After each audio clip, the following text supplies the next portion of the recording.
Hi, I'm Eli Gazarowski, And I'm James Deering. and this is a tutorial on code first migrations and deployment with the Entity Framework in an ASP.NET MVC application.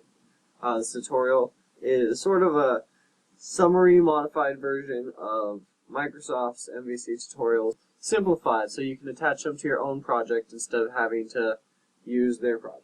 What we're going to do first is sort of prepare a project. It'll be an application uses a local database, and by the time we're ready to migrate, our application should run fine on a local machine without errors.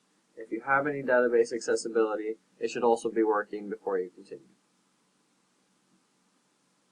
So let's go ahead and create our project.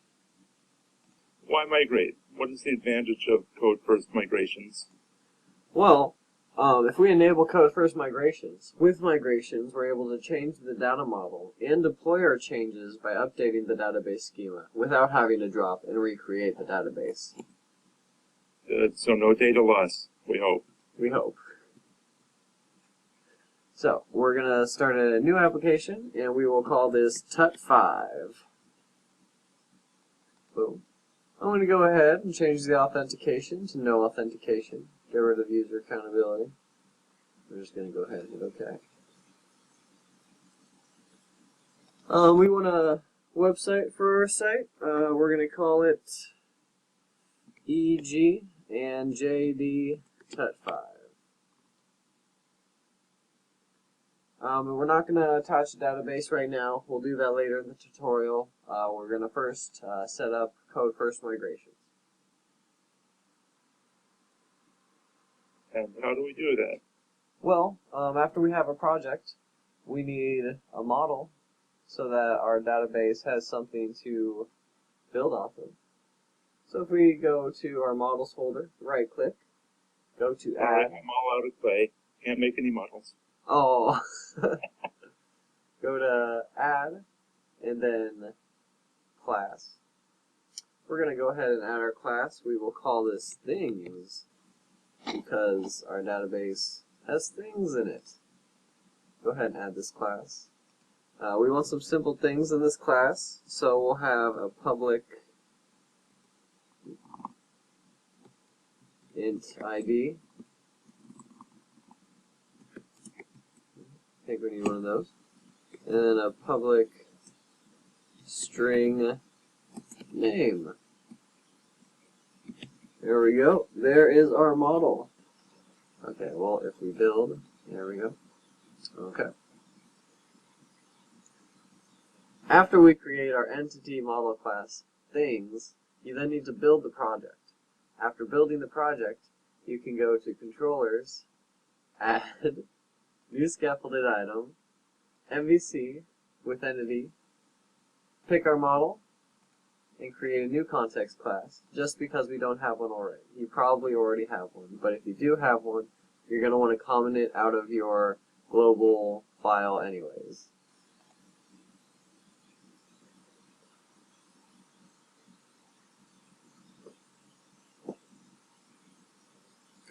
Now that we have our things entity scaffolded into a database schema, is that what this is? Yeah. Yeah. Schema, we can then view any of these pages that it also created. However, we don't have anything to send us there, so what we're going to do is add some buttons to our layout.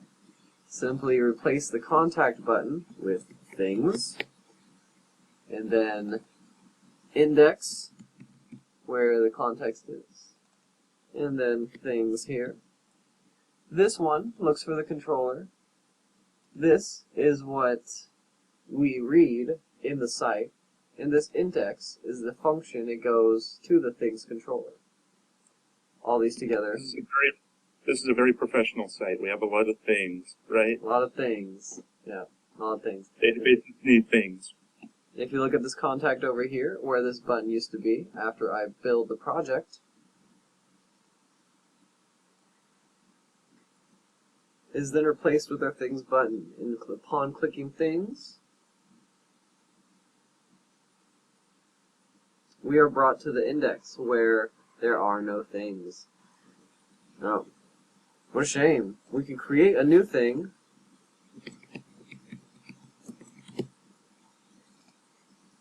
but it is only saved to our local database. In our Package Manager console, we want to go ahead and type Enable Migrations. So what exactly does that do? Does that create like any special folders or files we should know about? Yes. Enabling Migrations creates a Migrations folder in your Solution Explorer. And inside that Migrations folder, it will create a configuration.cs class, as well as, if you have data or a database already created, an initial create class. If you don't already have this database created, you can go ahead and use the function or the command add migration and then initial create. Now this initial create is just a title. It can be anything, just like a variable string can be anything. But since we already have an initial create, we'll just use that. But this And point out there's no point in using the date there because it will automatically append the date to the name. right there, above the mouse, 2015-07-23. Go into configuration. We can see that this is our seed folder. So if we have stuff we want to put into the seed, this is where those things would go. Using the command given here, we can add our own new things More things, yay! to the database. Andrew Peters is a thing. Lamb is a thing.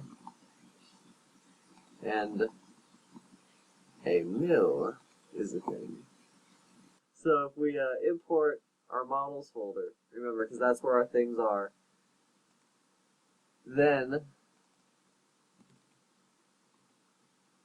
it knows that name is the attribute we want and not full name, which is why it's also giving us that error. Building it.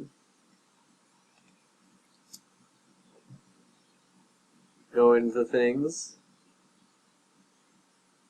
We can see that this is a new thing. The only thing that we put in there by hand is actually there. Going then to update database.